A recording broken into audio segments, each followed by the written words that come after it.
All right, wrestling fans, thank you for joining in to the 2021 South Carolina Wrestling Coaches Association All-Star Wrestling Match. This match is broadcast on the Hillcrest Rams Athletic YouTube page, and we appreciate those of you joining in today. We apologize for this event not being able to be brought to you live, as we had a little bit of a streaming issue, but we appreciate you coming back and watching the match here now. So we will begin with a few awards. That gut right in front of the camera there is our leader and our president, Ashley Powell of May River High School, who will be presenting a couple of awards as we begin tonight's event. Ladies and gentlemen, thank you once again for coming to the Best Western Ocean Sands North-South All-Star Wrestling Classic, hosted by the South Carolina Wrestling Coaches Association. At this time, we have a few awards we'd like to present. Our first award will be our trainer, who is working our event today. Our athletic trainer for today's event from Dreher High School. Ladies and gentlemen, please welcome Mr. Paul Vaughn. No. Hey. Ashley, the camera's there, buddy. There you go. There you go. That's good. Turn and face it. There you go. You're good right there. Thank you once again to, as we mentioned earlier, Dreher High School for all their hospitality, and Mr. Vaughn for volunteering his time today for the event. Ladies and gentlemen, this time we'd also like to welcome in our official who was selected by the Officials Association here in the state of South Carolina. Ladies and gentlemen, please welcome Mr. Lane Hires.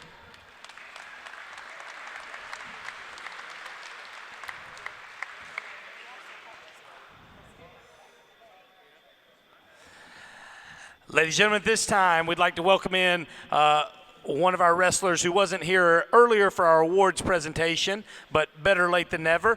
Ladies and gentlemen, representing the 5A, 2A, 1A All-State team is a three-time state champion from Bamberg Earhart High School. Ladies and gentlemen, please welcome Mr. Tyquez Stuckey.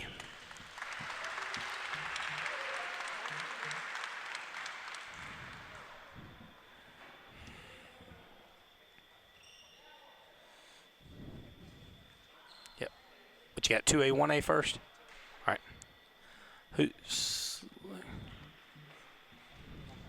Who's select? Just your, all right.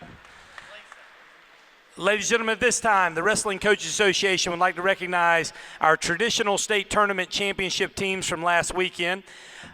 The South Carolina Wrestling Coaches Association recognizes the tournament team champion as the tournament state champions for the 2021 season. This is the way that 38 of the 50 states in the United States recognize their individual tournament championship teams, and the Coaches Association has always felt strong about continuing that here in the state of South Carolina as well. We will recognize our 4 team winners from last weekend.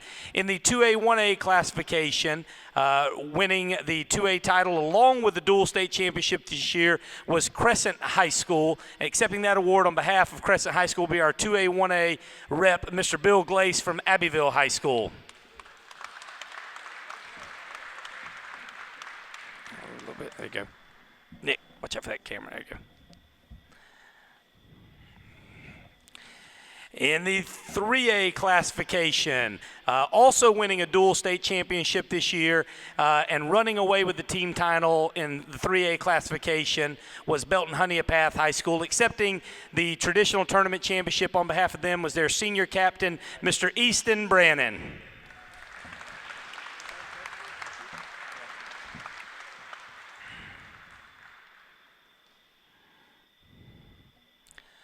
Ladies and gentlemen, the 4A classification, running away with the team title, having the most number of individual state qualifiers this year in the state of South Carolina and winning the dual championship as well as the tournament title is Eastside High School. Accepting the award on behalf of Eastside High School will be seniors Miles Scott, Aiden Leonard, and Bear Nelson. Ladies and gentlemen, your 4A champion, Eastside High School.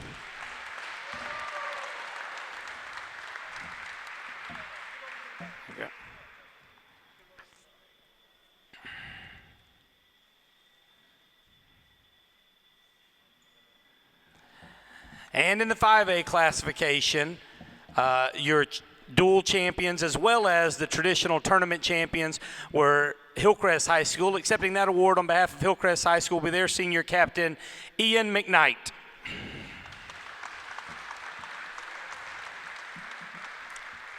Fitz, 5A first. 5A. Start with 5A.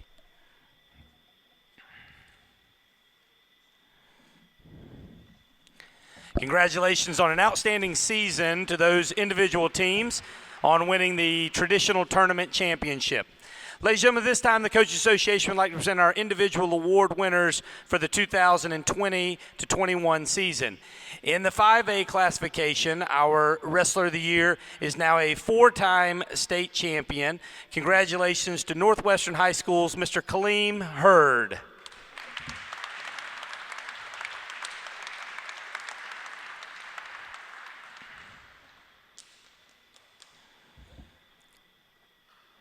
Again, congratulations to Kaleem on being recognized as the 5A Wrestler of the Year.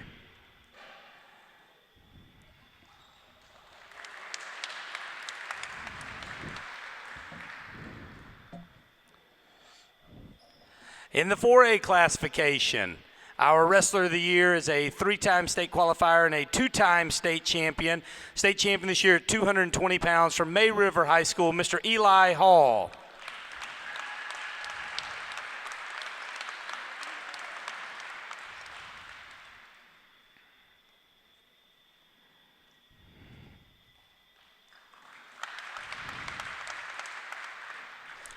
In the 3A classification, our 3A Wrestler of the Year is a 4-time state finalist and a 3-time state champion. Champion this year at 152 pounds. Ladies and gentlemen, the 3A Wrestler of the Year from West Oak High School, Mr. Ryan Dobbs.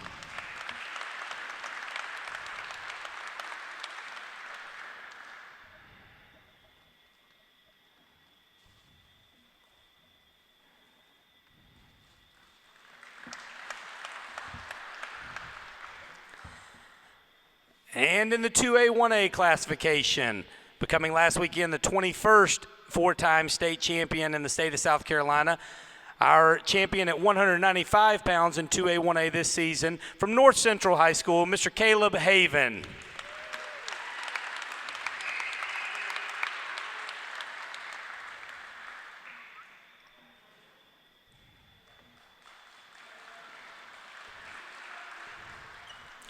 And our final award is the South Carolina Mr. Wrestler of the Year. This wrestler last weekend became the 22nd wrestler in the state to win 4 individual state championships. He also became the first wrestler to win all 4 of his state championships in the 5A classification in the state of South Carolina. Ladies and gentlemen, from Burns High School, a state champion this year at 120 pounds, Mr. Chris Compton.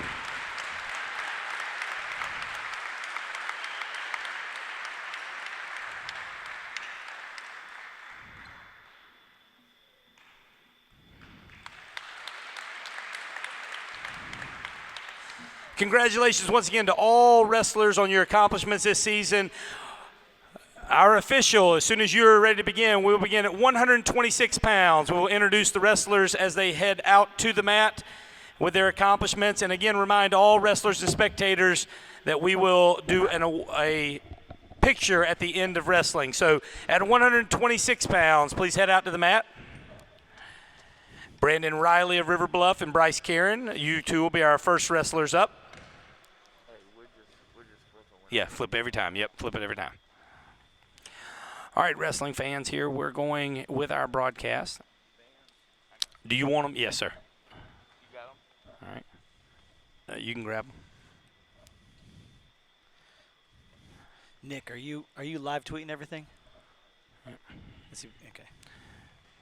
Yeah, make sure to tell them we had technical difficulties with the stream, so we're recording and we'll post it as soon as the match is over. Wrestling at 126 pounds for the 5A, 2A, 1A team. The 4A, 3A team will be home on the scoreboard. The 4A, 3A team, regardless of what your color is, we will try to help keep up with that. Wrestling in the white singlet from River Bluff High School, a state qualifier, Brandon Riley. His opponent, a 2-time state qualifier in the blue singlet from Lugoff Elgin High School, Bryce Karen. So Karen with a quick little dump. He goes lefty fireman's. And he gets the first takedown of the match and leads 2-0. I am Tommy Bell from Hillcrest High School, joined here by Mike Fitzgerald of Clover High School, and we'll bring you the call of the action. As you can tell, I'm doubling my duties as the announcer as well. So we're going to go get – the only thing is that it may change from guest to – that's the only thing that'll change. Yeah, but see, he's going to want to change the ankle bands based on kind of the singlets and stuff. So, all right, good. All right. Yep. You got it set main clock and then 115. Yep, 115. And then hits, yes. No, 115, I'm sorry. Yeah, she's good. Does that need to be unmuted, or are we good here? Am I good? We are unmuted. You're good. You're Okay. talking now, so that's letting us know. Awesome. All right. Professional broadcast being brought to you here by the Hillcrest Rams Athletic YouTube page. We're 2-1 right now in the first period here. Karen went lefty fireman's for his first takedown of the match. As we try to run the event here, I may have to step away from time to time, but Coach Fitzgerald here will bring the action. A little short drag that time by Karen, which Coach Fitzgerald, you see that a lot of times. A lot of the wrestlers that go firemen's, you've got to have that short drag that goes with it. Well, it's transitional wrestling, ultimately, where you're going one direction and coming back the other, and those short offense positions. It's a quick and easy, nice little takedown. Definitely something you need in your toolbox. All right, Riley's out again. Riley was a state qualifier in 5A for River Bluff High School, and the score is 4-2 here. We're just about a minute into the match. Again, fans that are up in the corner will turn that camera just a little bit to center up the action. But Riley with a good little outside single shot. And let's see if Karen's going to go underhook on the right side. Now he'll drop into a shot. Really good job. Goes crackdown. He'll score the takedown. Nice little dump there. Now, as we talk about the match, obviously, if you look at the matchups, the 5A, 2A, 1A team looks like they would be favored. And if the 4A, 3A squad is going to get any momentum, they've got to do their damage from 126 up to 170, where if I'm kind of looking at it, they've got a good chance to win. I would say they're favored in 5 or 6 of these first matches, 5 of these first 7 matches, which is going to be important for them in the team score. Yeah, and like any kind of all-star event, when you get the top tier of wrestlers going after it, it's even harder just to say who is favored in these. So it'll be interesting as we move forward through each of these weights. So the choice is going to go to Karen. Karen will defer, and Brandon Riley's going to take top. Now, that's that Evan Moxie School of Wrestling there that we see from the River Bluff wrestlers. They probably take top more than anyone in the state, and they are deadly on top with their bar series.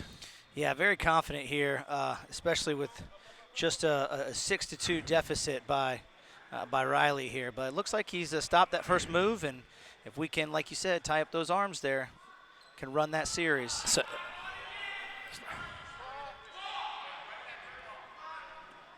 we're good. Yep, we're good.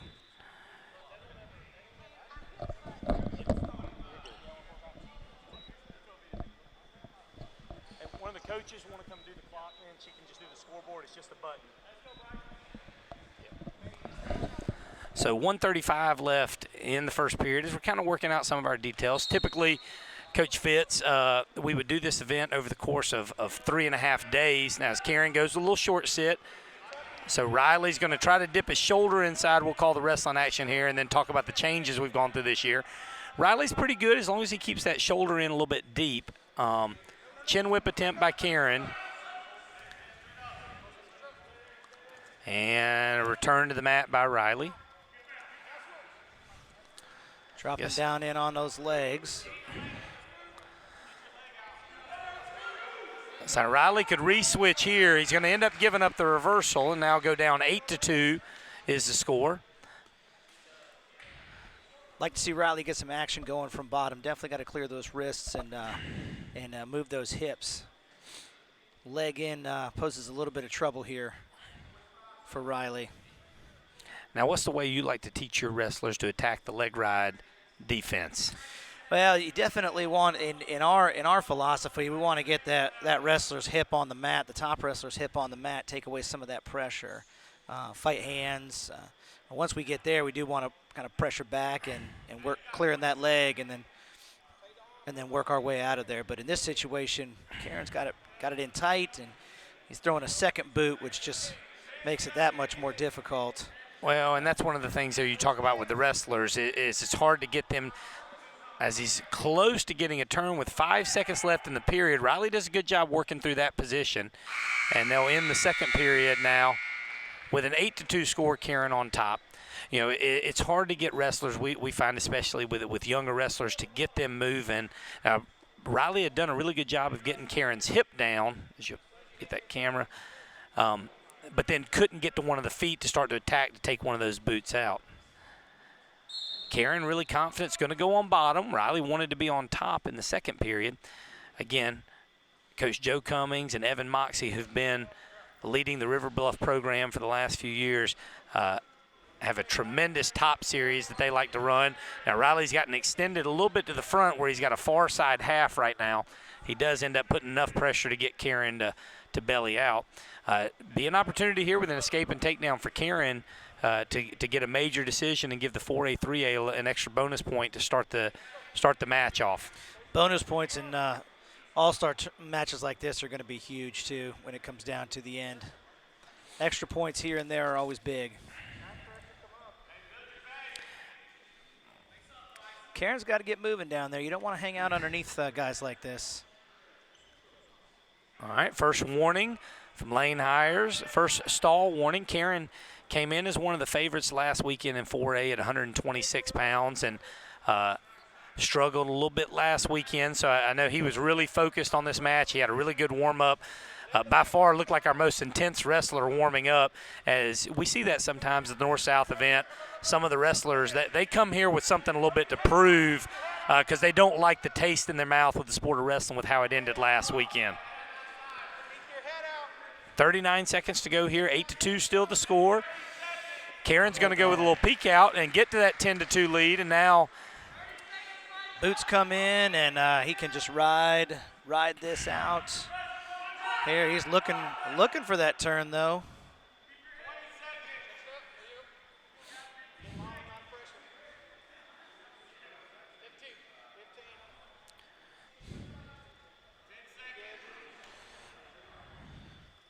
So with this ride out here in the last 30 seconds, Bryce Karen will be our winner.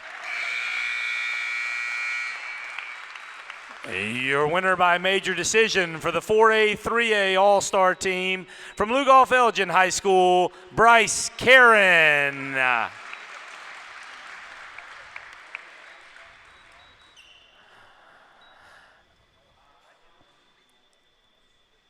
At 132 pounds coming out to the mat now. For the 5A, 2A, 1A team, our 5A Wrestler of the Year and 4-time state champion from Northwestern High School, Kaleem Hurd. And his opponent in the black and yellow singlet, a 2-time state place winner from Greenwood High School, Mr. Adam Kleinmeyer. So in the first 6 matches, this would be the one where the 4A, 3A team is probably the biggest underdog, although Kleinmeyer has had a very successful career. Greenwood's been in the 5A classification the last few years, and Kleinmeyer this year, as his school dropped down to 4A, he went into the 4A classification, which is a little bit ironic because we get Hurd here, who has been a 3-time state champion his first 3 years in the 4A classification at York High School, and then finished his senior year at Northwestern High School in 5A, winning his state championship in a very, very, very competitive 132-pound weight class in the 5A. Hurd with a quick takedown, and Kleinmeyer with an escape. Kleinmeyer keeps control of that wrist and fights off a shot. Now, Coach Fitzgerald, you guys put a lot of effort into Kaleem Hurd this year because you had one of the top-ranked 132-pound wrestlers in the state, and sophomore Giannis Charles. Yeah, he definitely an enigma that we obviously, unfortunately, weren't able to figure out. But his, his speed and ability to just transition, we can watch it here. He's cracking down and coming to one leg and then ultimately shooting to the other, and it was just a lot that we had to lot of good position we had to stay in and a lot we had to put together. And we gave it a go for a couple of weeks. But he's a great wrestler. I mean, it shows. He's a hard worker. Well, and in that weight class in 5A, you also had Josh Sturgeon, who's really highly thought of. At the Upper State tournament, I sat and watched as Hurd got down for it, as Kleinmeyer goes with a little bit of a throw attempt and throws that underhook across, and he gets taken down 3 times in the first minute of the match, but now he's down 6-5. And Hurd will go on bottom to finish up my thought. I watched Hurd. I was probably the first time I really got to watch him was the 5A Upper State tournament this year, and he got down 4-0 in the semifinals to Josh Sturgeon, and methodically came back, getting those takedowns, and was able to hang out, and comes back and wins. And then in the championship match with your wrestler Giannis Charles, he gives up a late takedown to give up his lead, but he just kind of calmly gets his escape and fights off, and was really, really impressive at that weight. And then turned around the next weekend and had to beat the same 2 wrestlers again to win the state title. Well, and you're missing a week there. That actually all started back at the region tournament for a lot of them. I mean, the matchup between Charles and Sturgeon happened there, and then, rolled right into the Upper State. So the best 3 32-pounders were kind of from that old York County region area. Kleinmeyer with a really good mat return, and here with 10 seconds to go. Now, there's one of the things that's a pet peeve for some of those wrestlers. Kleinmeyer, let's see if it comes back to haunt him here with 10 seconds. He's right on the edge, and he's got Hurd out of bounds, and Kleinmeyer goes ahead and steps out of bounds to get a restart, which is only an advantage at this point for Hurd. So we'll see if that comes back to haunt him. Goes with a Granby attempt. Kleinmeyer is able to follow into a single leg. 5 seconds on the clock, 2, 1. And at the end of 1, 4A, 3A coaching staff should be really excited. Adam Kleinmeyer hanging in there really well with Hurd. 6-5 is the score. Yeah, Hurd's definite, I think, advantage, best position is from his feet. And one of the ideas we had is if we could figure out a way to hold him down and keep him down, keep some extra points off the board, we would be successful. And that's exactly what Kleinmeyer's been able to do here. Keeping him down to end the period was big. We'll see what happens here at the start of the next one here. 6-5, Kleinmeyer goes Granby attempt. Hurd feels it out. Now Kleinmeyer's going to try to go switch, and Hurd's able to get on that inside one-on-one.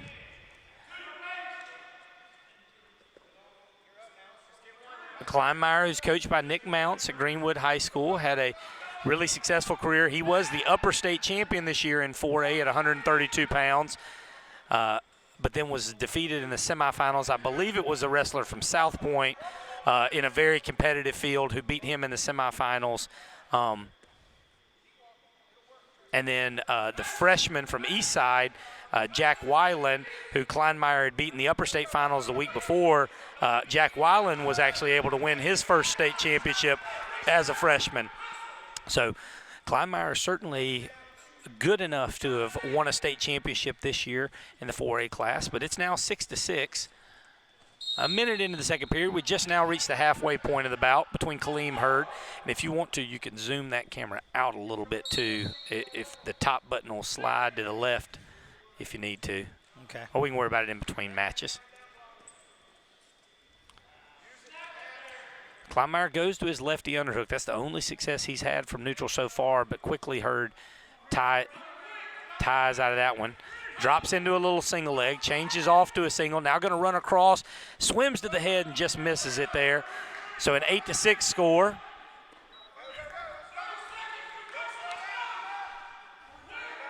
And here we are sitting in those last 30 seconds of the period. This is where, as a coach, you definitely want to keep points off the board, and if we can find a way to catch a couple of backs, it'd be great. And Kleinmeyer goes, trying to put him in a defensive fall position, which is now going to transition into an escape for him. 10 seconds to go.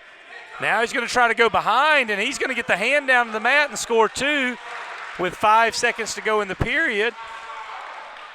And that will end. And here with the 1 period to go, our 5A Wrestler of the Year, who was just given the award before our dual match started, Kaleem Hurd, will go into the third period down 9-8 against Kleinmeyer of Greenwood. Got to give us a second to reset the clock, and we're ready to go now. This is the exact same match you were just talking about earlier, Tommy. And Khalim Hurd down, third period. He's calm. He's collected. He's in the position he likes to be in that neutral position where he gets to use that speed to kind of run through kids. So it'll be interesting to see how this one plays out.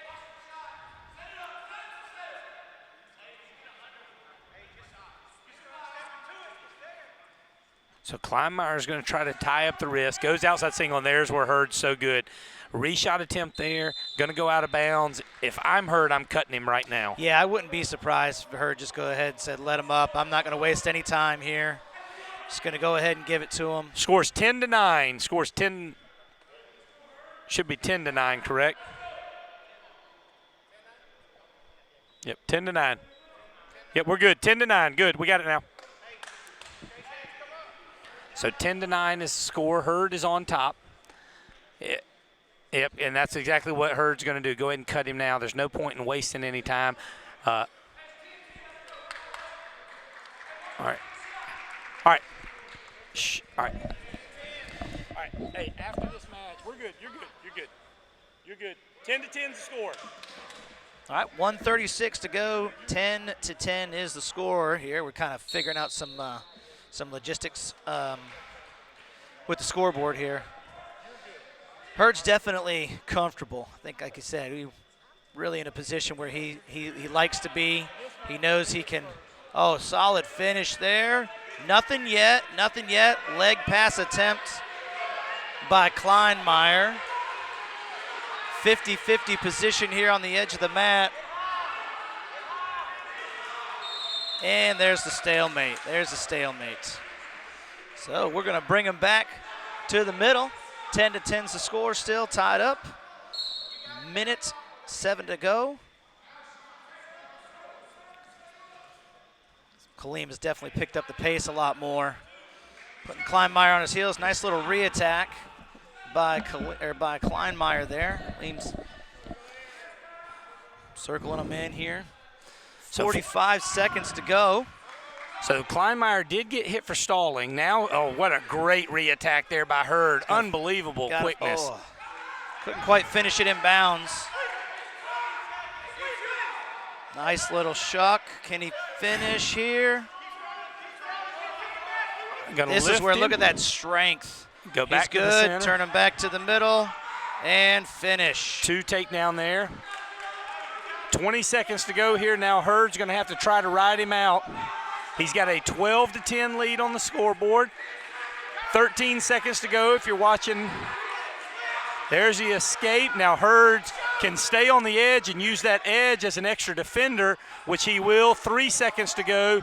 2-1.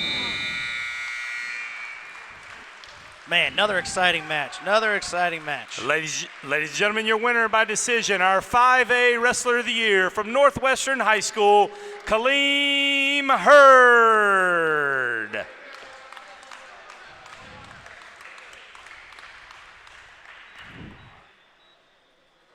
Wrestling now at 138 pounds.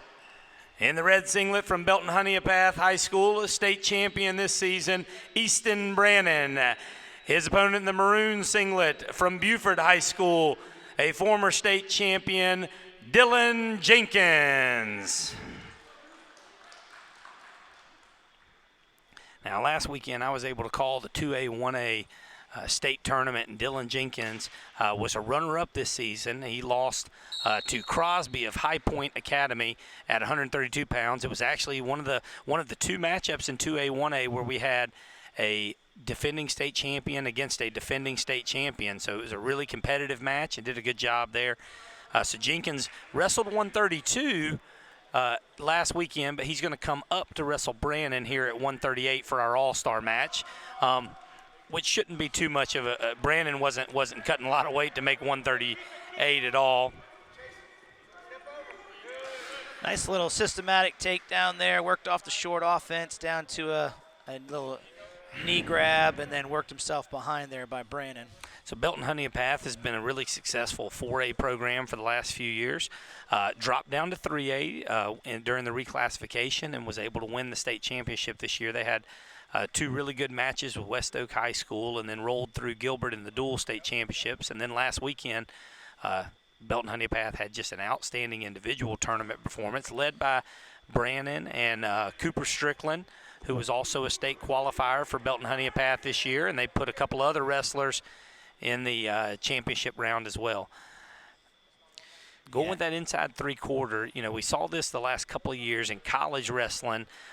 There's been a few guys that have used it, and they don't normally, they're not able to suck that head in, but what you will see is they'll pull that guy in when he goes belly, like a lot of wrestlers think they should do to defend it.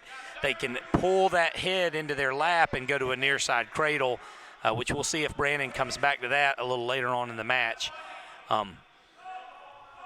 I know for our wrestlers, I think that's a much better use of that move than spending a lot of time trying to tuck that head under, from that three-quarter. Yeah, definitely can waste a lot of energy for probably not a very high-quality move against better wrestlers out there. That's the end of one. And Brandon, again, if you're watching at home, the 3A and 4A wrestlers are the home team, and they'll wear the green ankle bands. That was a little bit of our confusion. The last match, our official had put the ankle bands on them that was more in line with the singlets. And so now we've got a little bit straight where the home team will always be in the green ankle band, which will be our 4A and 3A wrestlers. So 2-0 is the score here. Jenkins chooses neutral in the second period with Brandon. Good little elbow pass there by Brandon and a slick shot. Right into that armbar series. If he can get him flat here. And going tilts. Up. All right, he gets him tipped over with the bar. Now he's got to see if he can settle it in. He's got the arm trapped. Now he's going to turn Jenkins, and he's got a chance to put bonus points on the board for the 4A, 3A team, and he does. Ladies and gentlemen, your winner by fall, state champion for the 4A, 3A team from Belton Honeypath High School, Easton Brannon. Now wrestling at 145 pounds for the 5A, 2A, 1A team. In the black singlet, a 3-time state champion from Bamberg Earhart High School, Jackson Stembridge. His opponent in the blue. Wrestlers, please switch those ankle bands, please. Thank you. Wrestlers, please switch those ankle bands. In the blue and white singlet from Eastside High School, 3-time state place winner, Aiden Leonard.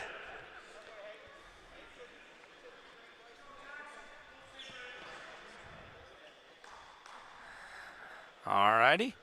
We'll bring up our fourth match, and again, here's one where our 2A, 1A, 3-time state champion Jackson Stembridge is going to wrestle Aiden Leonard from the 4A classification. So a little move up in classification here. Jackson Stembridge had an outstanding career for Bamberg Earhart, which has been the dominant 2A, 1A team. As Stembridge came into this season with a chance to become just the 5th wrestler to ever win the 4x4, which is have 4 team state championships and 4 individual state championships. He actually fell short in both of those in really close fashion. As Bamberg Earhart lost their dual state championship match with Crescent High School, it came down to the last match. And then last weekend, Stembridge in the state championship match, going for his 4th state championship, was actually upset by Cade Williams of Crescent High School.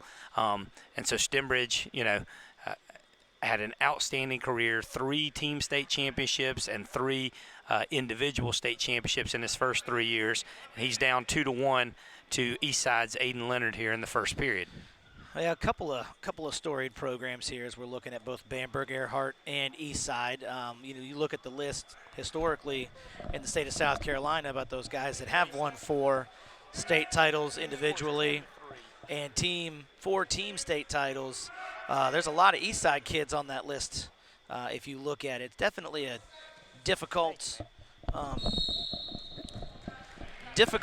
feat to accomplish, and one in which I would assume, never being close myself, that the pressure's got to build and build and build each and every year. But, and I believe I'm sorry if I missed that. I believe that was Jack Kosmicki's 16th state championship that the team was able to win this season. So it's been quite a bit of tradition for the Eastside program. And I believe, Jackson Stembridge, Bamberg Earhart's a little bit new to it, but since 2011, I believe they've won 6 or 7 dual state championships since 2011. So a small school from the lower part of our state that has been a dominant 2A wrestling program. We're 3 seconds left at the end of this first period. And Stembridge will go into the second period down 4-1. Leonard will get the choice, and Leonard will choose bottom here in the second period. And you can hear the 4A, 3A coaches telling him that legs are coming. Stembridge is a really dominant wrestler on top with his leg riding techniques. And he'll switch sides. Leonard doing a good job keeping his base there, getting some back pressure. Now he gets that cross wrist. And Leonard's going to have to get his face up off the mat there. Now he's trying to get his leg out. Yeah, hand fighting underneath. Now, yeah, definitely got to free that leg. Stembridge trying to get a return here. Tries to reach over top for a Trouble, a cradle. little extended now. Now Leonard's going to have a chance to go reversal, and he'll get the hip, secure the reversal, and he'll now go up 6-1 in this match at 145 pounds. So we mentioned earlier that in the first 5 matches, it was a really good chance for the 4A, 3A team to build a team lead, and Leonard is doing so now as he's pushed his lead up to 6-1 just now at the halfway point of the match. Stembridge is going to get moving on bottom now. Yeah, he's got to fight those hands, clear those hips. Aiden doing a great job there, tying those wrists up, working for that turn there. Just our 4th match, really nice good switch from his feet, and they're going to get into a scramble now. As long as Leonard can keep that far ankle, I think Leonard's going to be able to hold it for a stalemate, and that is what's going to end up getting. We're going to get a stall call on top. I think that's actually a really good call there by our official, Lane Hires. He could have gone stalemate, but he's basically kind of seeing what we're starting to see in college. If you drop to that leg and you don't return them to the mat, if they stalemate it, they're going to ding you for stalling. Yeah, definitely a position I think that frustrates a lot of coaches at the high school level, since you have been able to see that adjustment at the college level where, we kind of get to a flurry situation. Leonard goes to a short side cradle here. We'll get back to your thoughts, and he's got the cradle locked up. Oh, boy. Now, Stembridge is actually fighting through this and might be able to turn the corner, and he can lock his hands here if he'd like to. He's got the 2 takedown, and that'll bring our score to 6-4 here with 5 seconds to go in the period. All right, and Fitz, you can go ahead and let's finish those thoughts here as we get ready to go into the 3rd period. Oh, just that situation where very often the top man, after you've come to your feet, there's a bit of a scramble, and we're kind of just holding on where we want to see either the stall call or the stalemate call, and to end the action quick to give that bottom man a chance to escape again. But quick points earned by Stembridge there at the end of that period, bringing him back in this match. Well, off the whistle, Stembridge goes a little bit slow off the whistle and goes to his rear end, which is going to allow Leonard to slide a Turk in. Now, with the crossface, he's got a chance to get near fall, and even if he doesn't get it, he's probably going to be able to burn at least 30 or 40 seconds. Now he'll reach over top to a bar, and he'll have that on Stembridge now and start to go to work with a bar and a half. Boy, Stembridge really flexible in those positions. 6-4, and Stembridge will get the call for the potentially dangerous, which gets him out of trouble, and a minute 27 to go in the match. Stembridge down 6-4. Leonard sets up low and goes far ankle. He's done that 3 times now. You'd really like to see, wrestlers out at home. Wrestlers on top will continue to go to the same breakdowns. It's just kind of their habit. It's their go-to breakdown, and you've seen, that's where Stembridge, and if his coach was here, he may be able to help him through that, where he's got to do a better job on the next restart if they get another one about adjusting his position and his attack on bottom. Yeah, Stembridge has got to get moving here. We're under a minute to go in the match. Stembridge still down by 2, but Aiden Leonard is just keeping the pressure on top, just not letting him breathe down there. 45 seconds to go in the match. 10-3 is the score, or is the team score.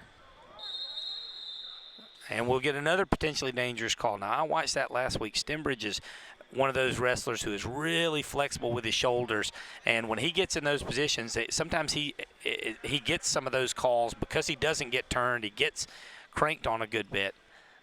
He's going to go far ankle again. Stimmers that time, much better job by getting weight on his foot so that he doesn't go to his hip. Good job there. Now going to go to his butt. 30 seconds to go. He's going to need an escape and takedown.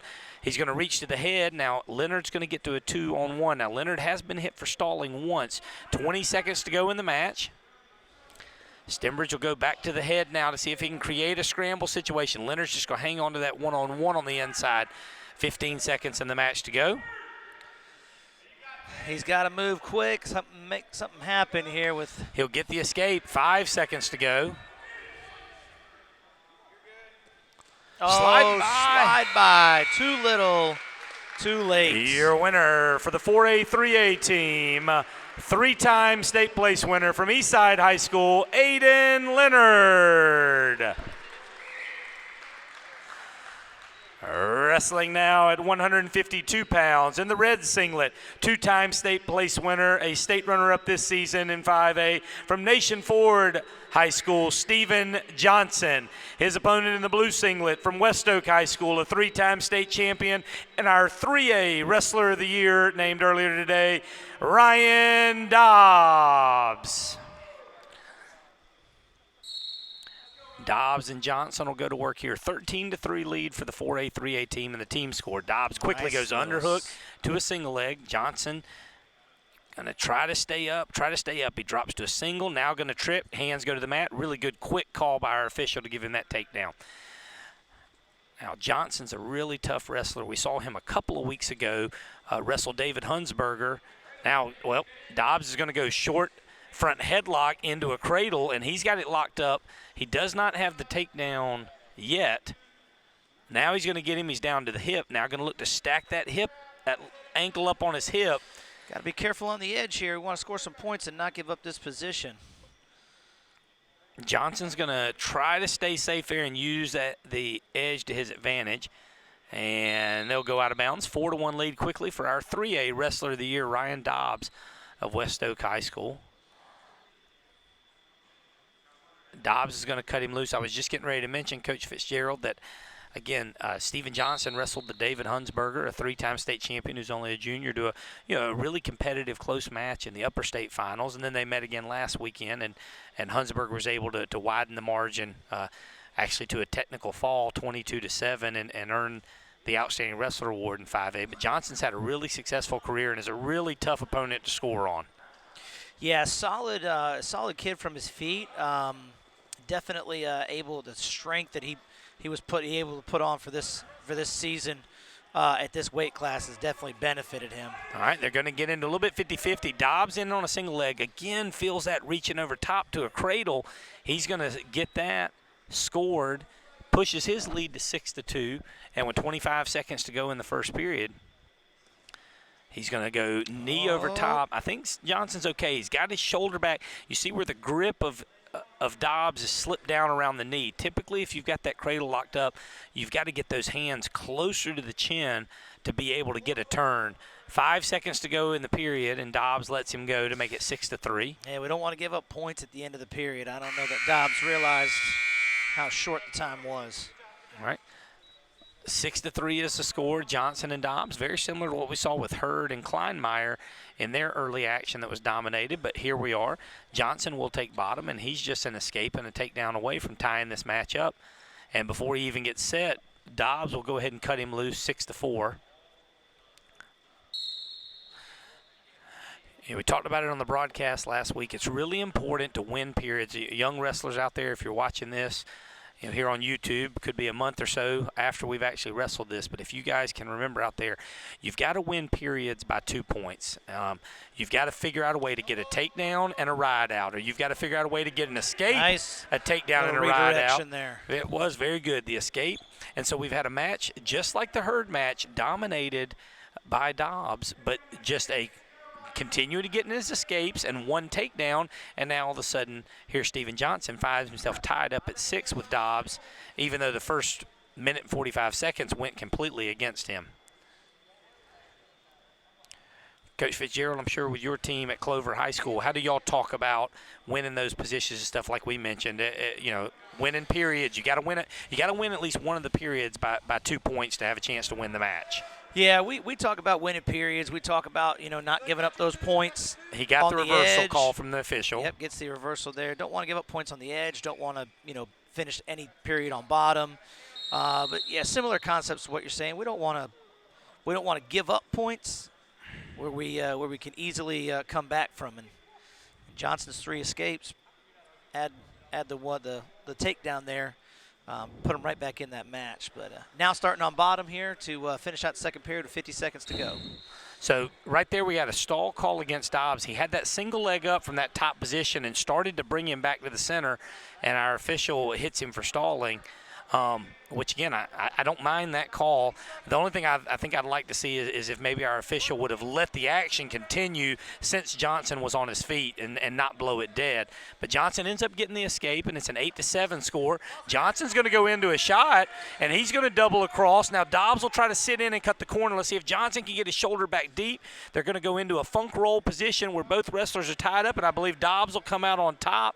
And that's 2 takedown for Dobbs, and that'll push his lead to 10-7. Yeah, lots of points being scored in this match. Always definitely fun for the fans to watch all this going on. But finishing second period here, Johnson's going to be down by 3. Dobbs is going to go on bottom. 10-7 is the score. Johnson certainly had a chance there to take the lead, and with a ride out, he would have been very similar to Kleinmeyer going into the third period against one of our wrestlers of the year with a lead. But instead that scramble goes against him, and he finds himself down 3.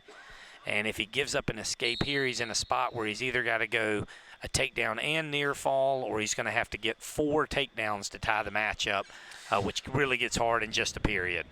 Yeah, and I think it'll be tough from top to turn here. Johnson's very capable of doing it, but it's just, when you've got the caliber of wrestlers that we have at this event, it's the points are hard to come by, especially in the turning position. So Dobbs will go into the cradle. Oh, I love that from from a bar. Wrestlers, if you're at home, rewind that one on YouTube. When somebody's running that bar on you and you're on your knees, just go into them and create the scramble. It's such a good position to get into. The reversal pushes his lead up to 12-7.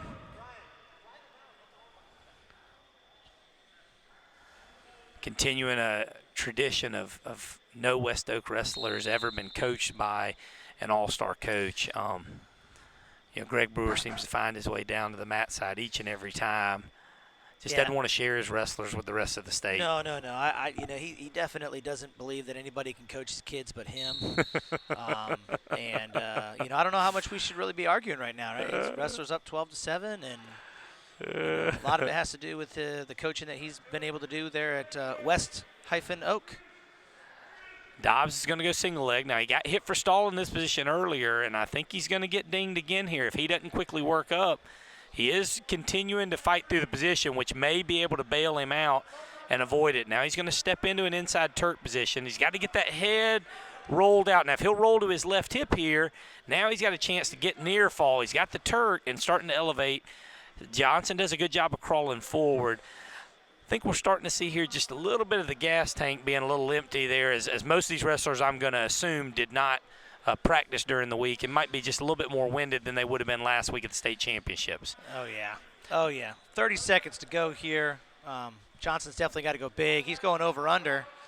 Wouldn't be surprised if he just gives it one chuck to see what happens, especially on the edge. 12-8 is the score. Dobbs is going to shrug it down, feels that maybe the upper body situation, and he's going to drop into a single where he's going to hang out down there and try to burn this clock. With 10 seconds to go, he's up by 4. See if our official just let him wrestle out the action over on the edge. Your winner by score, 12-8, 3-time state champion and the 3A Wrestler of the Year from West Oak High School, Ryan Dobbs.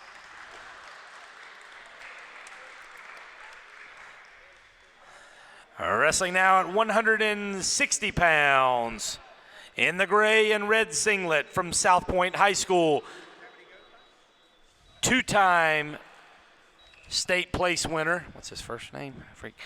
Two-time state place winner, Pearson Borders. His opponent in the red and white singlet from Clover High School, two-time state qualifier and a state finalist last weekend, Asa Walton.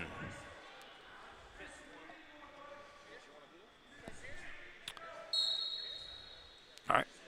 So Asa Walton is going to wrestle Pearson Borders. Quick little knee tap, and all right, our official gives the takedown and one escape. So Borders finds himself down 2-1.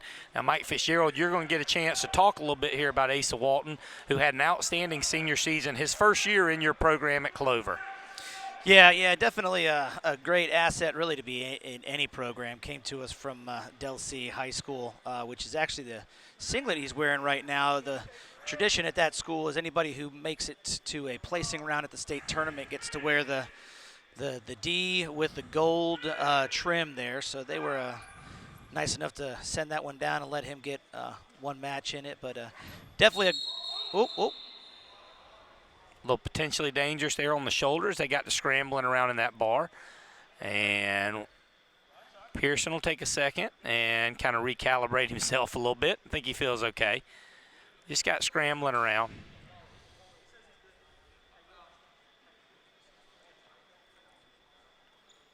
It's an all-star match, so we don't really have to worry about injury time. So our all-star trainer here that you see in the picture, Mr. Paul Vaughn from Dreer High School, who's doing the action today. We appreciate him for his time devoted to our all-star match today. You were saying, though, about Walton, about just what he brought to your program this year. Well, when iron sharpens iron. I think a lot of us coaches talk about that, and you just having somebody like that extra in the practice room just makes everybody else around him better. I mean, we definitely were able to benefit from that with our upper weights and just kind of his leadership and characteristics. They fit right well with the Clover Blue Eagles. So the Dirty Birds there. Clover was probably going to have the best team you've had in your career there, in your whatever, I guess this is year 18 now, as Walton starts to go ball and chain tilt. Borders does a good job fighting through that. So we're 30 seconds to go in the first period. Still score is 4-1 with Walton on top. Probably going to be your most successful team. When you meet him for the first time, how long did it take for you to see him kind of rolling around on the mat to go, oh my gosh, we just added a A+ kind of position to our team? It's like anything else. I think you want to think those things immediately in the room, but the reality was when we got to see him live and in color in competition is where we started to see just the way he moves, speed that he moves. End of the first period, 4-1. Go ahead. Those types of things just kind of set him apart from a lot of the wrestlers that he wrestled this year. So Walton will go bottom.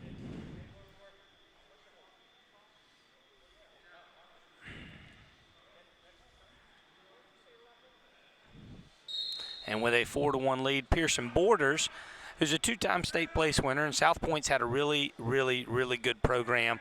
The last couple of years, they've been about the only team that could really compete with Eastside as far as some individuals, maybe not in a team setting, but South Point has put a lot of wrestlers in the state championship rounds and in the placing rounds the last couple of years.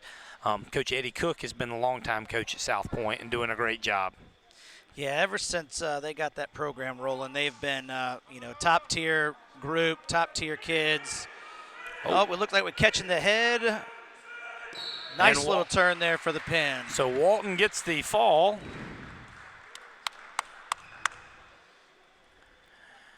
Your winner by fall, state finalist from Clover High School, Asa Walton.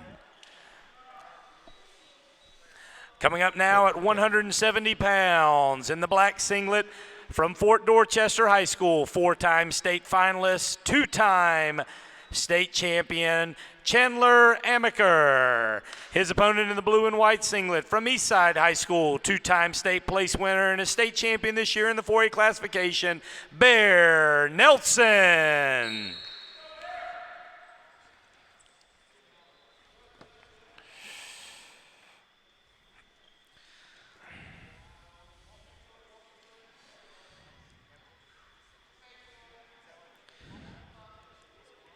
Great little group here coming in for the 5A, 1A, 2A group. Talked about the 4A, 3A run. This is where the 5A, 1A, 2As will start making a push here. Amaker, two-time state champion, four-time finalist for Fort Dorchester. Another great program that's been pretty successful historically in the state of South Carolina. Finishes a nice little high crotch there, staying within that crotch, looking for some back points. Oh, he's coming to that claw. Still can't quite get past that 1 count. So he's gotten 2 1 counts. Still another 1 count. Bear Nelson doing a good job trying to go forward. He's got to continue to go forward if he's going to get out of this.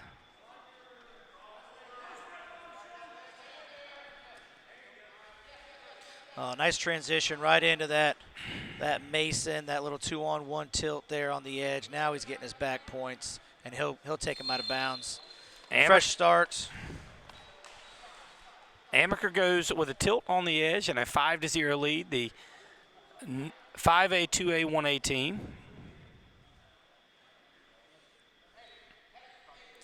Amaker's going to go ahead and put him up for 1 now. And 5-1 is the score. Amaker and Bear Nelson at 170 pounds.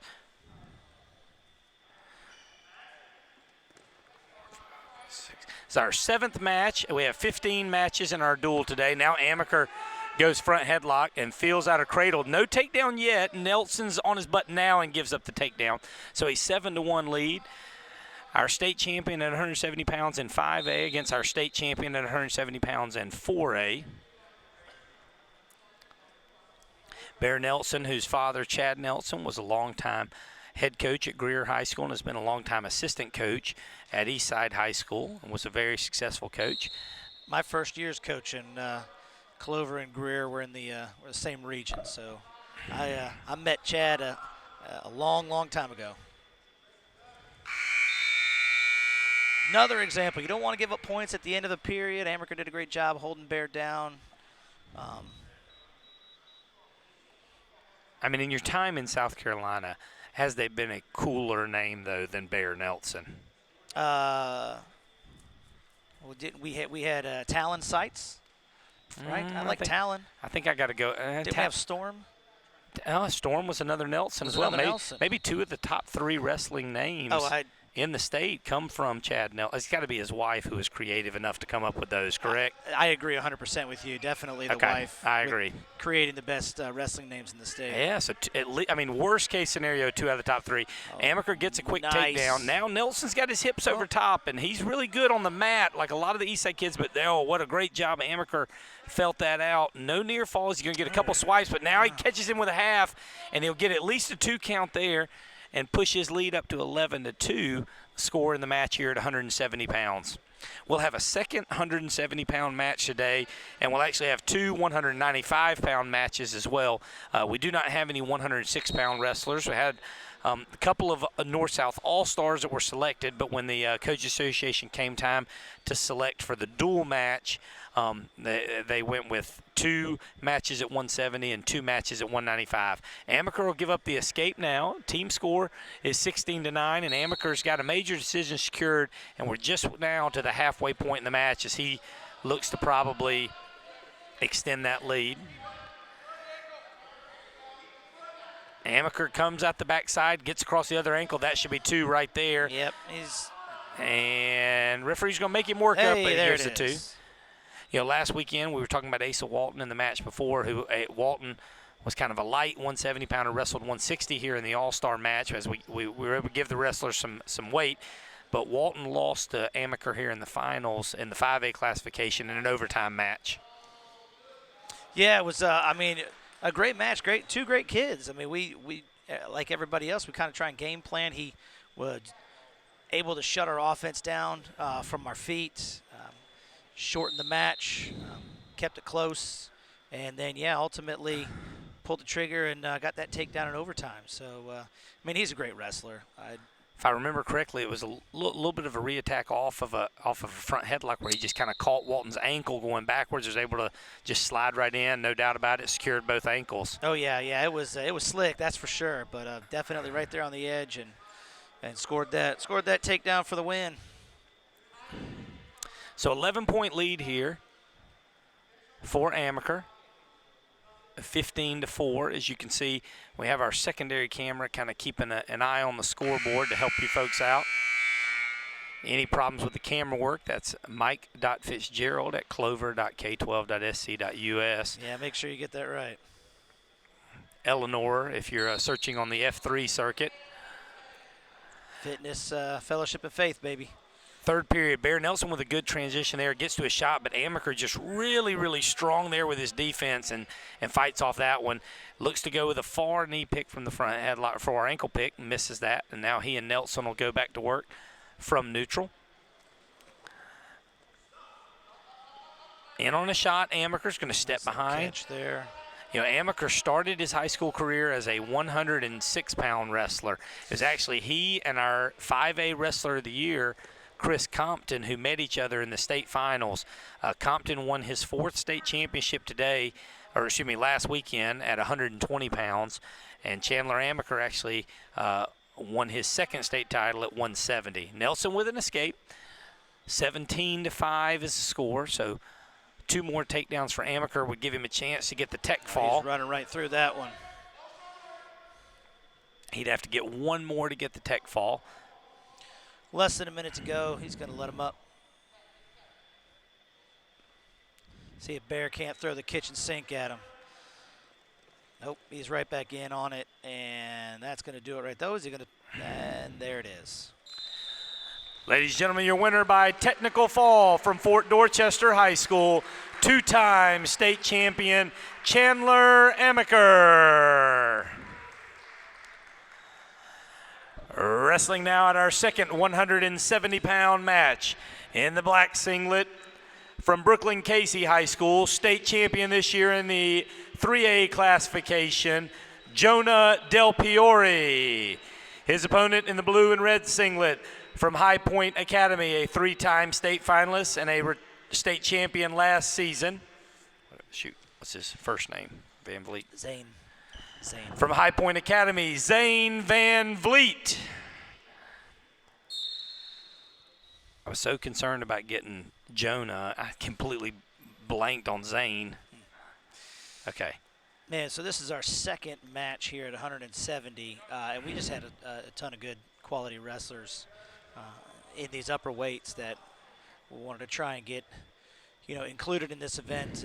Tommy referred to earlier is usually a 3.5-day event that is spent down at North Myrtle Beach.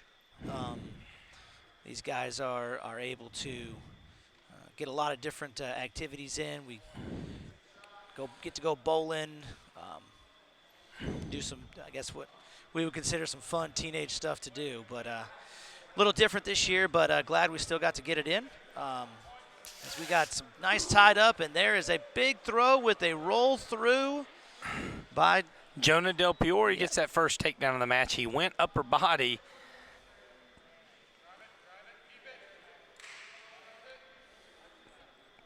Van Vliet with a nice headlock there. That's one where he took that big step through, which in freestyle gets you maybe the extra points for the arching throw. But in high school wrestling, it really kind of extends yourself to create a little bit too much momentum to take you all the way through, which Del Piore was able to do there. Jonah was a state champion this year. Heard him telling the story earlier to one of our other wrestlers. He got a big lead in the first period, got up like 7-0, and he said he just completely stalled out the last 2 periods. He said he was so excited he didn't want to do anything wrong, and I think he gave up a stall point but ended up winning the match 7-1. The Del Piore family's been involved in wrestling quite a bit. He has a cousin who's a state qualifier for Chapin High School in the 5A classification, and when I was growing up, wrestled with Jonah's father and uncle, and the Del Piore family was widely involved in the USA wrestling circuit in our state, and been big supporters of wrestling. Del Peoria will defer the choice. Van Vliet will go neutral in the second period as Van Vliet's down 2-0.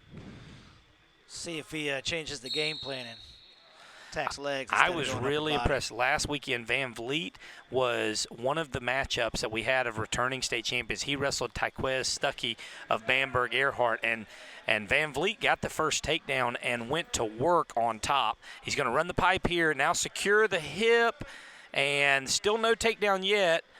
Del Peoria's going to attack his wrist and look to fall. Now, Van Vliet should still be in an okay position here on top. Even though he's on his side, comes back over the top. That should be 2 there. Get that head out. It's got to get that head out. There it is. But I was really impressed last week with Van Vliet on top. The first period, he was really a dominant wrestler against Stuckey. Now, he's going to stick the half in with the double leg rides, and he's got a turn over Del Peoria, and now has that bar secured, and he'll get the fall.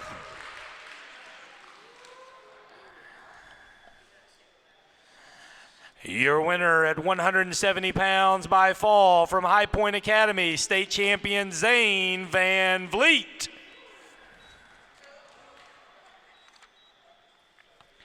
Wrestling at 182 pounds.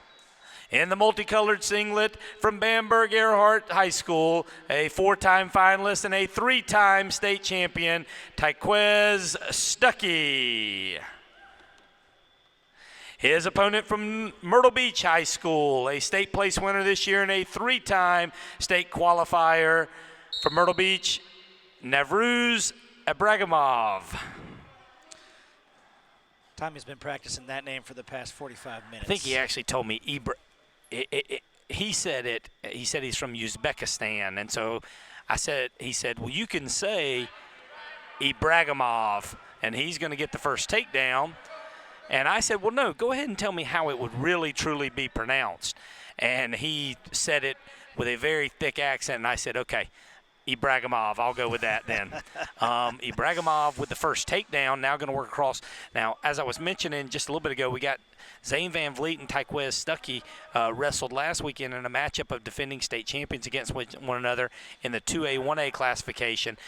Van Vliet got the first takedown and really went to work on leg rides and cradles, and Stuckey kept things under control, and then just from that end of the first period, he scored some late points, and then he just began to dominate the match, steady as can be.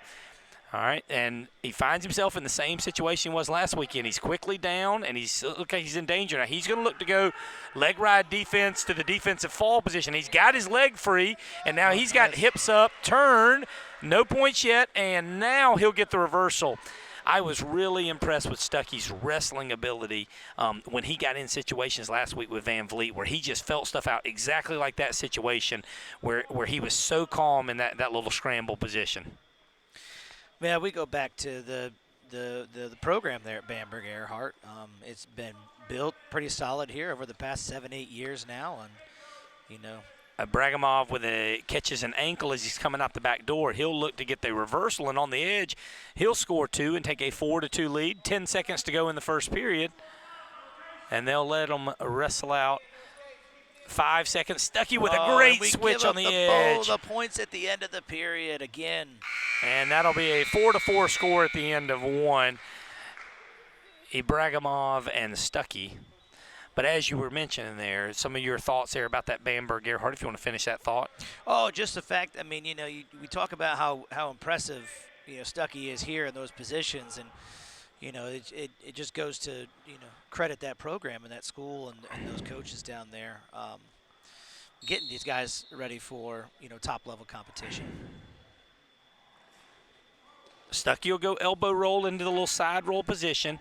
Comes out of the Peterson, now going to look to step through for a Turk possibly. He's going to step actually his back leg in, which is going to get him in a little bit of danger, but then he just feels the pressure and goes out of it to take a 6-4 lead. Some of these guys are just so unorthodox in some of the things that they do, and as a coach it might drive you nuts, but you just got to get to a point where it works for them and they're good with it. You just got to let it go sometimes. So I was going to say, how do you deal with that? A lot of times you see it for the first time with a JV wrestler. They turn into halves, but it works. They turn into bars, but it works. You know, when do you realize you've got somebody who maybe they have a little bit of a knack for feeling stuff that you can't teach? Well, you know, it's as a coach, you try and work it out of them for whatever their freshman and sophomore year, and then all of a sudden they're still doing it their junior year, and they have Bragimov actually almost gets turned, gives up a one swipe, but bridges through it, and he actually finds himself on top with the reversal. Go ahead and finish your thoughts. Oh, no, sir. just as a coach, you just got to kind of finally give in, but let them know when it doesn't work, you're angry at them, I guess. We've had a couple of guys roll through there. Matt Courtwright from Clover was definitely an unorthodox wrestler that we just had to let it go. Blood round kid, good solid kid. All right. And when you say blood round, what do you mean there? Oh, just we're talking the round before the qualifying. Another really good match to go to state. Another really good switch by Stuckey. Bragimov will try to dip that shoulder in, but Stuckey's going to step over his body. That should be 2 right there with 15 seconds to go. And Stuckey now pushes lead up to 8-6. Yeah, blood round loss is we call the blood round in wrestling the match to go to state or qualify for All-American status and those types of things. So you'll hear a lot of people talk about that. Third period now. Naruv Ibragimov will go bottom. I think I'm fine saying it. I just have to go slow and think about it. 8-6, Stuckey with the lead here as we head to the third period. Stuckey has twice gotten swipes in this match for near fall, but he hasn't been able to secure those near fall points. He's gotten 3 reversals and a takedown. Well, there's got to be a lot more motion, movement on bottom here. Create that space. Stuckey digs his half in and actually is going to get the turn. Oh, and he's not going to get through in time. There's going to be back points here. Now let's see if Stuckey can settle this in. He may have a chance to end this match and put 6 more points on the board.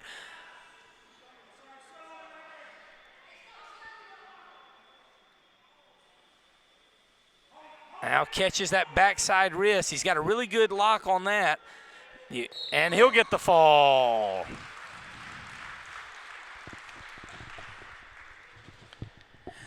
Your winner by fall, 3-time state champion from Bamberg Earhart High School, Tyquez Stuckey. Coming up now at 195 pounds in the blue and white singlet, from Eastside High School, 3-time state place winner and a state champion this year at 195 pounds, Miles Scott. His opponent in the gray singlet from Hillcrest High School, 2-time state champion, Ian McKnight. So here's another one of those matchups here where we're going to get state champion versus state champion. This is in the 4A and the 5A classification, McKnight and Scott. I tried to look at it, and I'm actually not sure if these two have actually ever wrestled as close as Eastside and Hillcrest are, and they compete in the Greenville County Championships. These guys have always seemed to have been different weight classes. Now, they may have met as freshmen or may have met – I don't think they've met as sophomores, and I know they haven't met as juniors and seniors. So, 2 really good wrestlers at schools that are close to one another, but they have not seen each other. And this year Scott was the county champion at 182 pounds, and McKnight was the champion at 195. Well, we're back here talking about storied programs, and you yourself, the athletic director at Hillcrest there, Hillcrest has put themselves on the map here in the past couple of years. Even the transition from head coach Robbie Bell to Esposito this past season, how's that working out for Hillcrest over there? Looks like they're not skipping a beat, huh? Well, they've won 5 state championships in the last 10 years in the state's biggest classification. McKnight gets a takedown there. And it's, obviously they've been really, really successful. It's a little different way than some other programs have done things. Eastside has a tremendous youth program that feeds right into their high school program where they get a lot of freshmen who place really high in the state.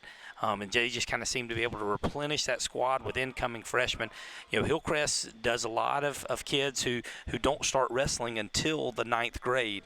And they, get into the program and get developed. And they have humongous numbers. Even in this COVID year, I believe Hillcrest still finished the season with close to 60 or 70 wrestlers in their program from 7th grade up, which in a COVID-shortened season was just really a testament to kids wanting to be involved in what you're doing at the school.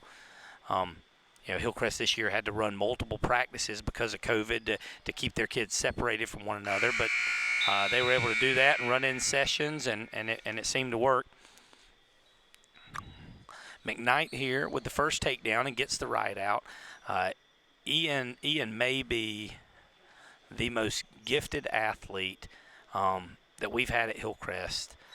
Walker Stevenson is really, really, really super athletic. And when I mean athletic, it's like they could, they just do some things out there on the mat. Ian can get extended on a shot and then just step up and lift up almost anyone, no matter what the weight difference is, but then he can also do a full split like he did in the upper state semifinals. Now he's going to reach back into the ankle, catch Scott's ankle and get a reversal, and a 4-0 lead.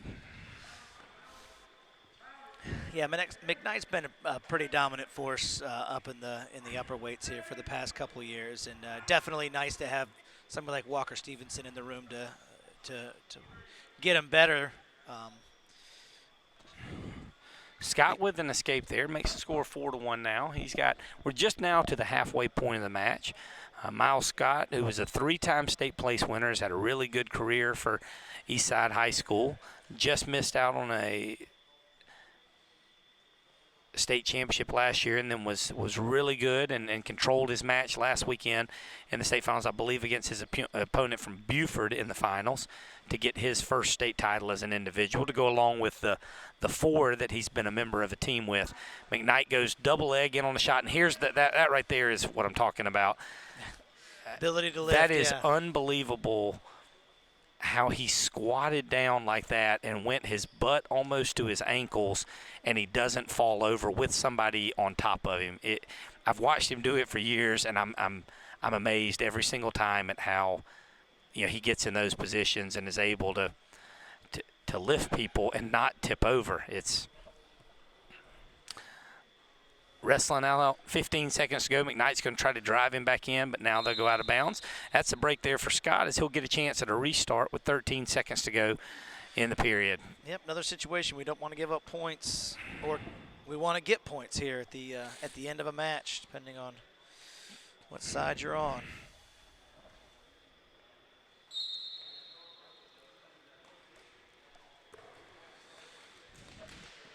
Good job stopping that first move. Looks like McKnight will hang on here at the end.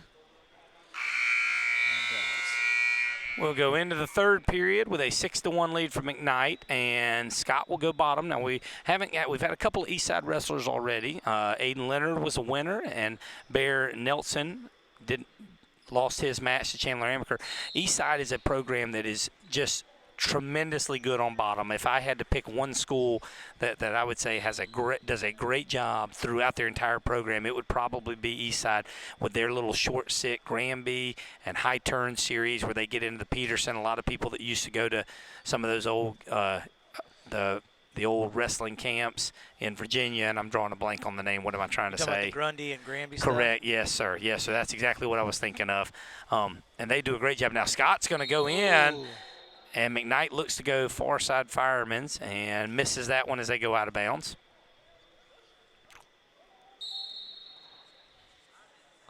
So McKnight, I think, kind of just cuts him loose because he doesn't want to get down there where he knows Scott has a chance to hit a 5-point move with the Peterson. Now Scott's going to get a takedown and make the score 6-4. And now Scott with a turn could take a lead here with a minute to go in the match. Yeah, McKnight's got to work on the edge here.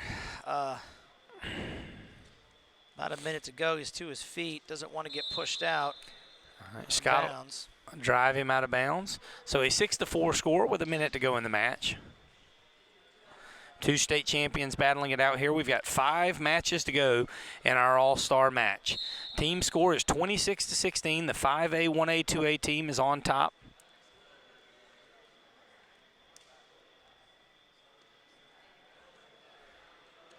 McKnight's going to shrug through that. Now he'll come out of the back and get a reversal to push his lead up to 8-4.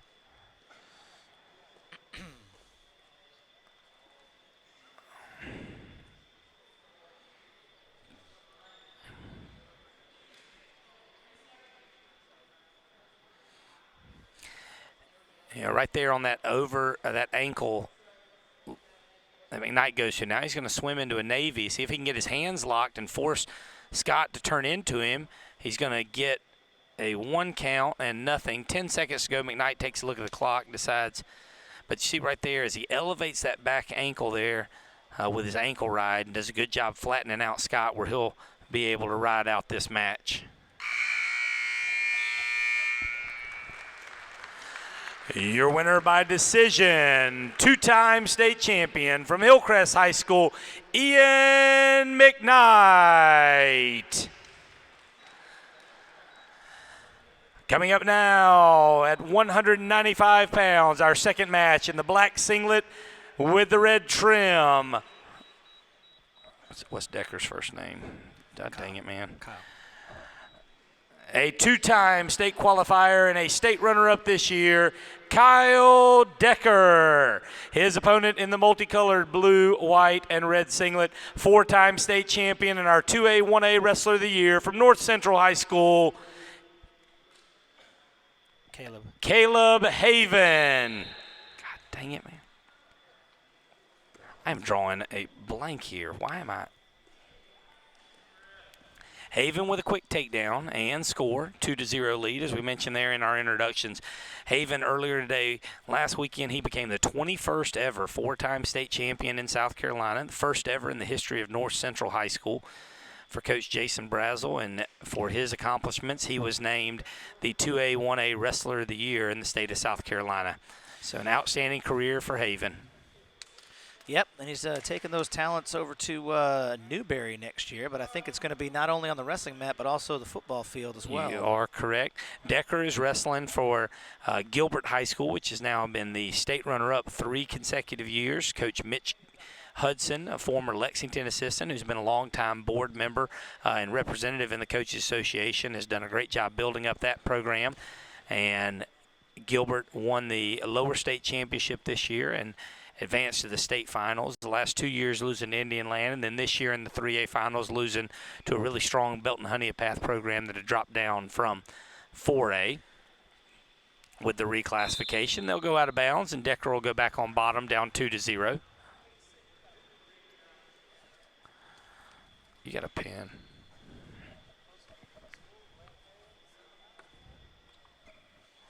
No. At some point I had one. You have a Well, Haven on top here, trying to keep that pressure on.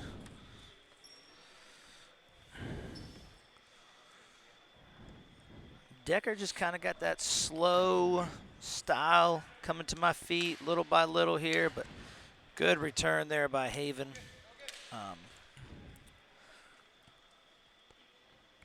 Continues to work that head. Got to get him flat here.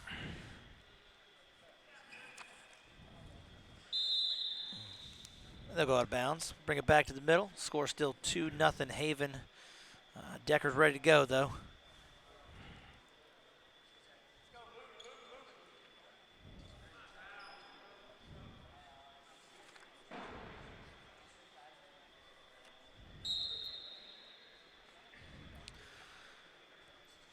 Well, outside leg stand, pressure back by Decker, but Haven with the quick little return. Still working that arm out. Period's going to end. Score still 2-0 Haven. Haven's going to defer, take it over to Gilbert. Decker says, let's go bottom.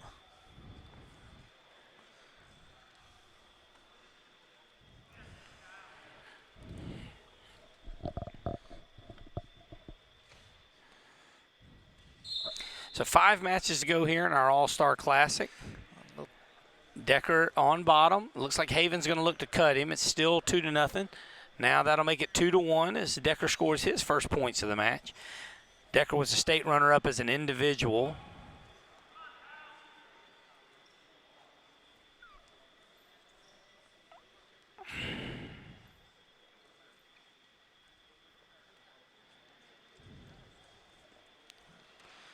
Nice little re-attack there. Oh, we got us a nice little catch. Out of bounds.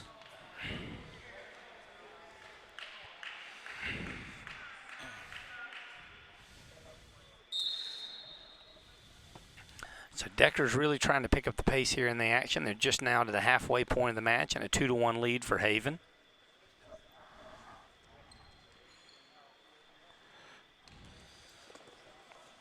Shot, and Decker's going to get extended, and Haven will go behind, slide the leg in, and he's got the takedown now, and a 4-1 lead. Decker did a good job getting underneath him there with the penetration almost, but Haven was able to slip that corner. They'll continue to wrestle from this position.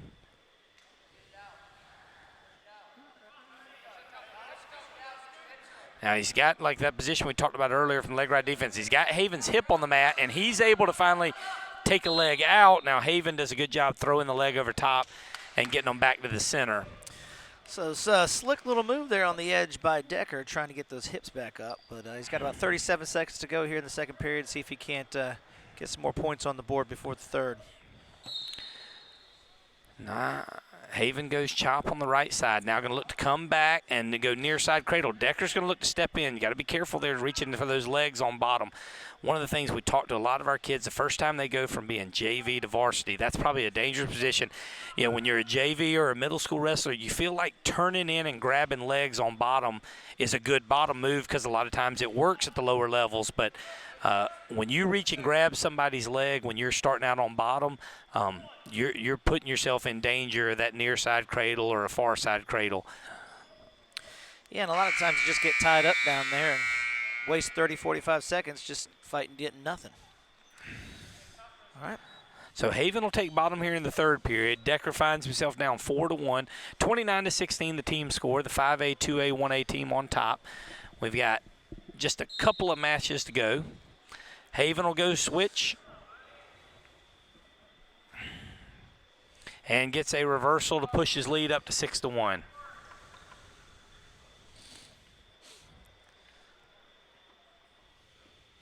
We did not have North-South All-Star coaches this year, Fitz, because obviously with COVID, it was a little different situation where we weren't sure if we were going to, and to be honest with you, we didn't want to waste maybe some of the guys getting picked and then have a season where it was just an honor that was given and then no actual match was wrestled. So the teams are being coached by some of our North-South All-Star, our SCWCA board members, Nate Day, Daryl Tucker, Mitch Hudson,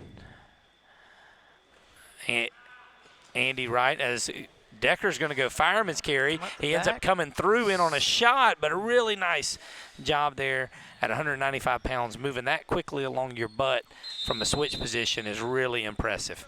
Yeah, nice little scramble there for the big boys, and I think the gas tank is starting to catch up to So just to finish up what we were saying there, you know, again, you as a board member and myself, we highlighted it earlier, the parents that were here watching, but this is the first North-South event in the state of South Carolina this year, which obviously as wrestling coaches, we take a lot of pride in being able to do some stuff like that.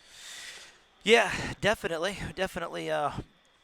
want to give our competitors, our wrestlers in the state, the best opportunities that we possibly can, and glad Dreer stepped up and was able to help us out, put this event on. And 8-3 a score with 40 seconds to go. Decker's going to have to go with a big move. Coach Fitzgerald, unless anything happens here big, we'll let you kind of talk for a second.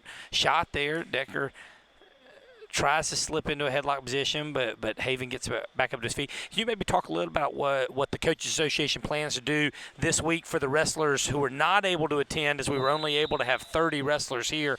We selected 72 North-South All-Stars. Can you talk a little bit about what the Coaches Association plans to do this week? This week, those that are selected who did not did not wrestle here, somebody from the board or the representatives will be going to each school and recognizing these young men individually, making sure that they get their gear, their medal. Ladies and gentlemen, your winner at 195 pounds from North Central High School, 4-time state champion, our 2A, 1A Wrestler of the Year, Caleb Haven. Now wrestling at 220 pounds in the gray and black singlet. Representing the 4A, 3A team from May River High School, two-time state champion and our 4A Wrestler of the Year, Eli Hall. His opponent in the blue and yellow singlet, a three-time state qualifier, a state finalist last season from Whitmire High School, which is the smallest public school in the state of South Carolina that offers the sport of wrestling, Chandler Crumley. It's Tommy Bell's favorite stat every year to talk about Whitmire. It is. I am a big Whitmire fan. I probably retweet Whitmire High School stuff more. We drive through there on the way to Rock Hill, and we've done it for 30 years of my life. Driving through Whitmire is, from Hillcrest, we take the back roads a lot of times to get to Rock Hill. So all those tournaments, all those dual matches, both guys are in the over-under position. It's a school with somewhere around 160 as Crumley's going to get thrown to his back from that over-under. Hall's going to line up on top, slide the boots in. He's got 2 for the takedown, and now Crumley's going to catch a reversal and misses the head, but he get 2. So it'll be 4-2 at the end of this flurry. 2 takedown, 2 near fall, and then 2 reversal. Really good job there by Hires. Just to go ahead and finish, you're talking about a school in Whitmire. It's Whitmire Community School. Kindergarten to 12th grade are all in the same building.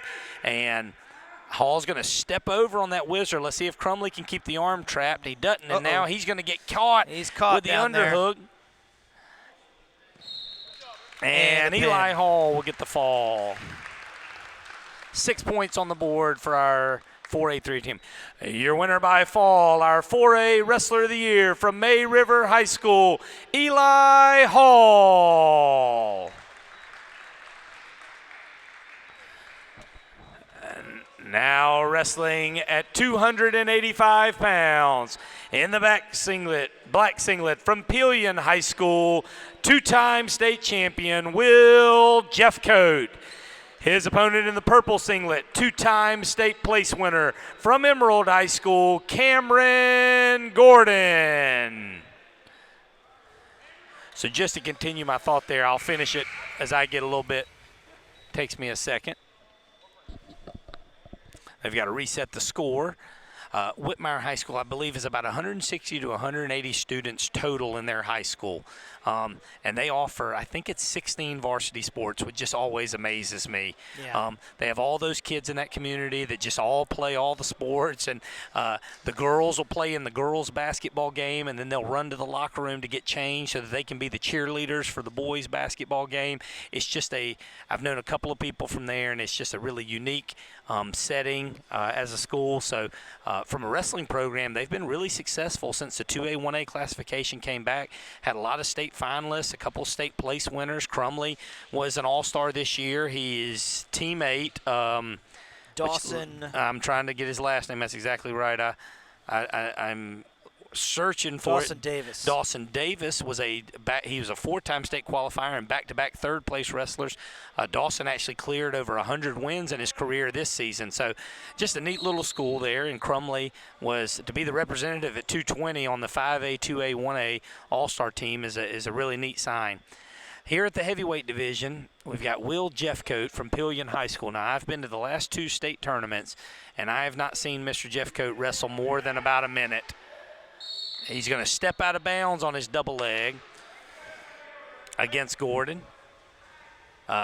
Jeffcoat is obviously just a massive heavyweight, but moves around and is retained. I believe he was a state qualifier, maybe as a freshman at 195 or maybe even 182, and he moves just really, really good like a lighter weight wrestler, although he's continued to gain in size. Let me check him out real quick. Weighed in today at 269 for our dual match.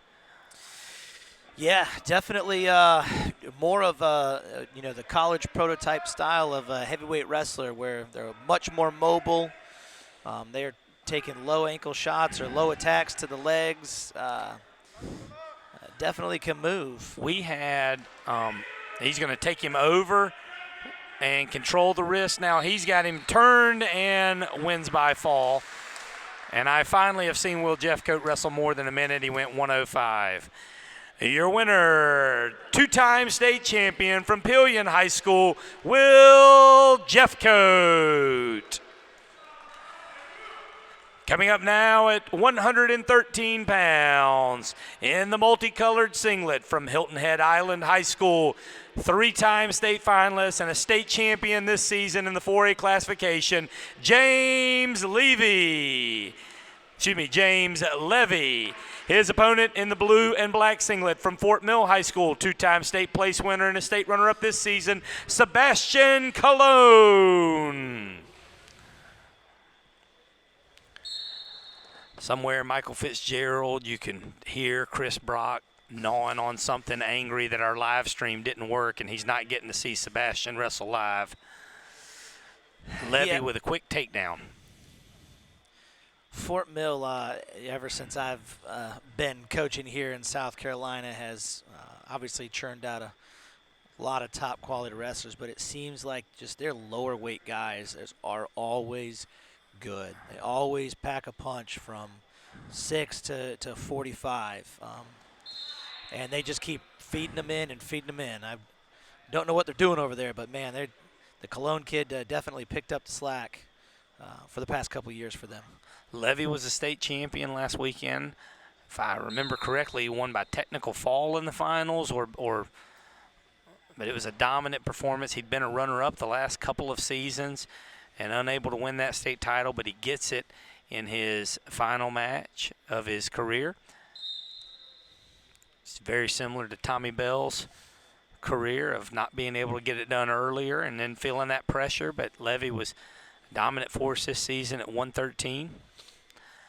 Colon is someone who started wrestling in the 9th grade, and I remember Chris Brock at Fort Mill telling me that he said this one's going to be really good. I think he had come from karate or judo, had a background in some type of grappling sport, and got into wrestling in the 9th grade and was a starter for Fort Mill as a freshman, and then has been at 113, if I remember correctly, all 4 years he's been at 113, and developed himself into just an outstanding wrestler, state place winner last season, and then a state runner-up this season. Not a state runner-up. Was another state place winner. Third place finish. That's right. Was the upper state champion, but got beat in the semifinals in a close match. Levy goes on top, gets a right side bar.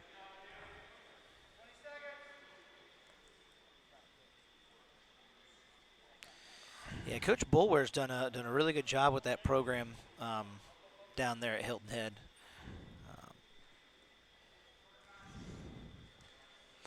Levy goes inside, wrist control again.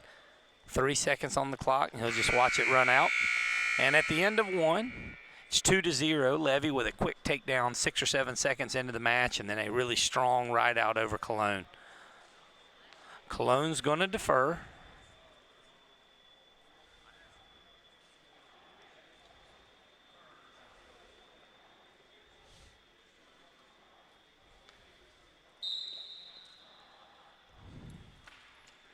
Levy quickly up to his feet, goes back to his hands, comes back up, now going to cut away and should get one and two, but they're going to say nice, stacks him up.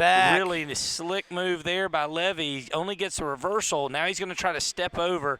Oh, man, I don't know why you didn't need the legs at all, and this is going to actually, let's see if he can get the fall from here. He's going to stack him up, and there's the fall. There it is. Your winner by fall at 113 pounds from Hilton Head Island High School, state champion James Levy. Ladies and gentlemen, our final bout of the evening in the dark blue singlet from Powdersville High School, three-time state finalist and a state champion this year in the 3A classification. From Powdersville High School, Tom Ross, and his opponent in the blue and red singlet from Burns High School, four-time state champion and our South Carolina Wrestler of the Year, Chris Compton.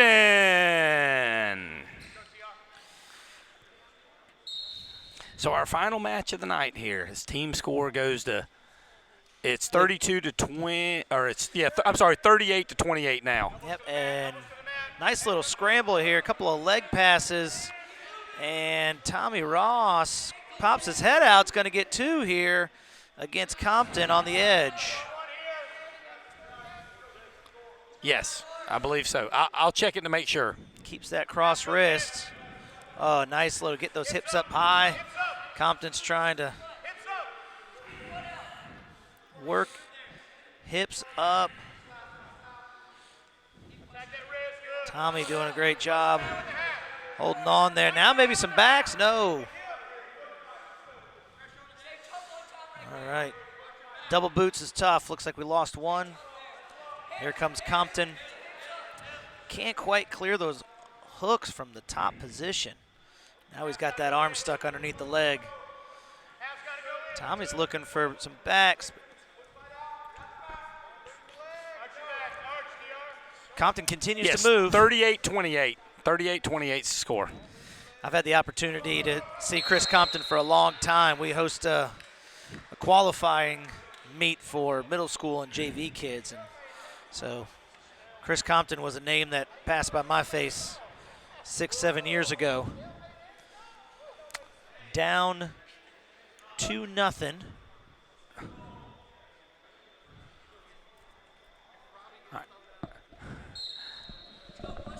When you get a second, here comes that. 0 is the score. Comes that boot again by Ross. You're good. You're good. And okay.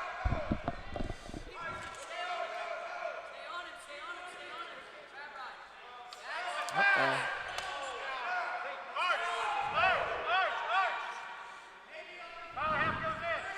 20 seconds to go here. So, wrestling fans, we've got a little bit of an issue with the scoreboard. The score is 2-0. Ross is on top.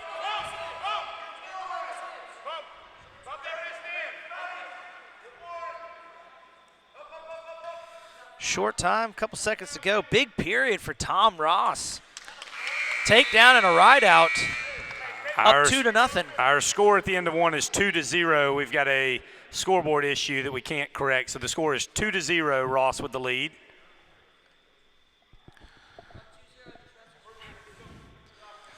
So clock's working fine, and if you're watching at home, it says 10-2, but the score is 2-0. Ross on top.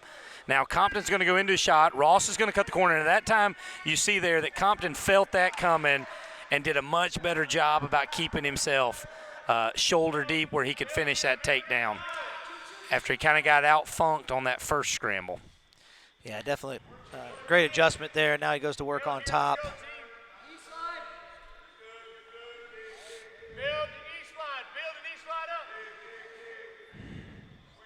So 2-2 is the score right now. I know on the scoreboard it says 12-2, but it's 2-2. Compton on top. Compton, as we mentioned earlier, was the first 4-time state champion in the 5A classification. Now, we've only had 5A for, I believe, 6 years, but it's still a neat little thing as he's going to be the first one ever. The first ever 4-time 4A state champion was former Hillcrest coach Robbie Bell, and that was a distinction, that his family ran into the ground for years and years. So Compton will be able to say that forever, the first ever 4-time 5A state champion. Score tied 2-2 with a minute to go here in the second.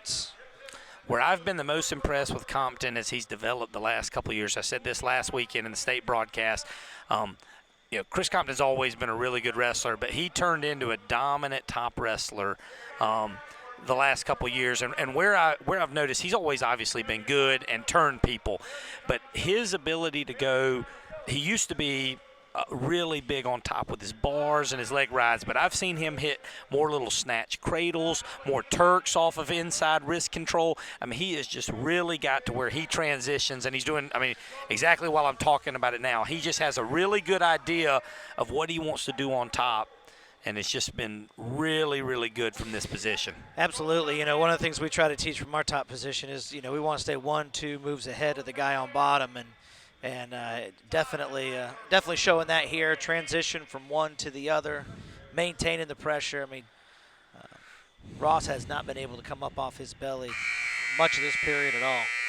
All right, we'll go to the third period with the score tied at 2. And Ross is going to take top. All right. Here we go. Now, Ross did get hit for stalling earlier in the match.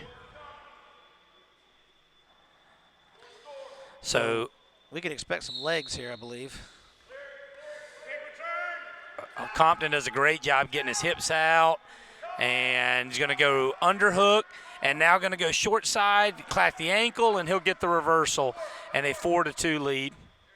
And he's got Ross on his belly, and this is one of those situations I like to see with referees. Just because the match is close doesn't mean that you don't have to hit the guy for stalling. Right. You know, enable Compton to build his lead, even though Compton's not the one who necessarily, you know, he's doing all the work right now. You know, don't let it get to 30 seconds left and the bottom wrestler can get an escape and takedown and win because he, you know. He laid there for 60.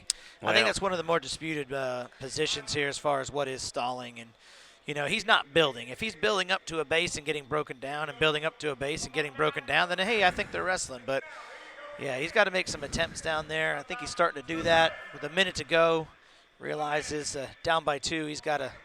He's going to hit him for stalling, and there's the 1 point. So there you go. That gives Compton that 3-point lead, which now gives him the ability, if he gives up an escape and a takedown, he's not losing the match. I think that's a really good call there by our official out there. Yeah, and Ross's position, when the head hits the mat, that's when things get trouble. A tight waist tilt. And just like I was mentioning earlier, the variety of moves on top that we see now from Compton, as he is just, you know, capping off an outstanding career here with a victory here in our All-Star match today.